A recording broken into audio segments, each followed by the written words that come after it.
বাংলার মাটি যখন ফসল ফলে তার পিছনে থাকে একটা কৃষকের ঘাম, শ্রম আর একটি নির্ভরযোগ্য পাওয়ার টিলার। এখন আর গরু লাঙ্গল দিয়ে চাষের দিন আর নেই। আধুনিক চাষে এনেছে যান্ত্রিক বিপ্লব। কৃষিক্ষেত্রে পাওয়ার টিলার তারই একটা উজ্জ্বল দৃষ্টান্ত। মাত্র 2 দশক আগে 1 বিঘা জমি চাষ করতে 2 দিন সময় লাগতো, সেখানে পাওয়ার টিলার আসাতে মাত্র আধা ঘন্টা সময় লাগে। চলুন এবার আমরা পাওয়ার টিলারের মূল অংশ কী কী সেগুলোর কথা নিয়ে একটু আলোচনা করি।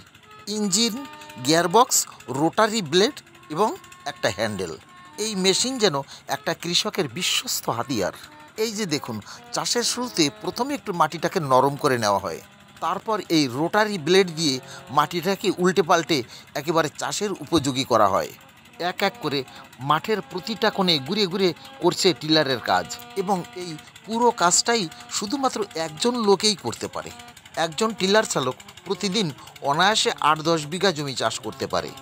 এখন লোকে এই ধান চাষ ছাড়াও আলু, সরিষা এবং সবজি চাষেও এই পাওয়ার টিলারের ব্যবহার করে। তেল খরচ মাত্র 1 থেকে 1.5 লিটার 1 বিঘা জমিতে খরচ হয়। তবে যত্ন সহকারে রক্ষণাবেক্ষণ করলে দীর্ঘদিন এই মেশিনগুলো ভালো চলে। প্রতি সপ্তাহে কম করে একবার ফিল্টারটা পরিষ্কার করতে হয় এবং মাসে একবার সার্ভিস করানো উচিত। আগের তুলনায় হিসাব করলে বোঝা যায় যে মেশিন চাষে কতটা সুবিধা এখন আমরা পাচ্ছি।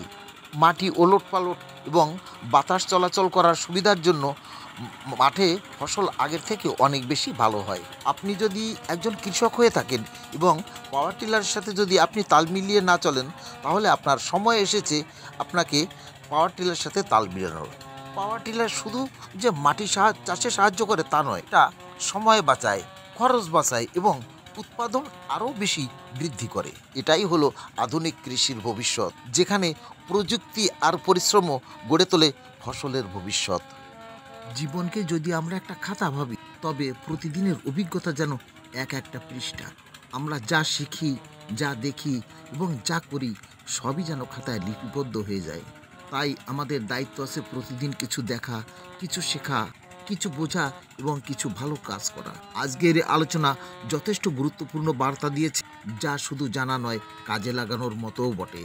কারণ জ্ঞান তখনই মূল্যবান হয় যখন তা চিন্তাভাবনা এবং জীবনের পরিবর্তন ঘটায়।